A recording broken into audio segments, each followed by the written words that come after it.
துன்மார்க்கனுக்கு அநேக வேதனைகள் உண்டு, கர்த்தரை நம்பி இருக்கிறவனையோ கிருபை சூழ்ந்து கொள்ளும். சங்கீதம் 32:10.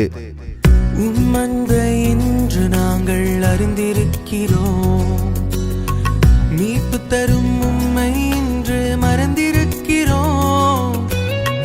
தேவையான நேரங்களில் நாடுகின்றோம், தேவையில்லா சமயங்களில் நாம் ஓடுகின்றோம்.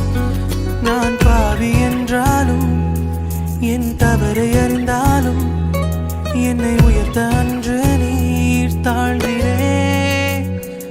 இன்று நான் ஏழை என்றதால் உன் கிருபை வழங்கவே நீர் ஏழையா நீரே மறவினோ. உன் கிருபை எப்போதும் மாறாது, உன் கிருபை எப்போதும் மறவா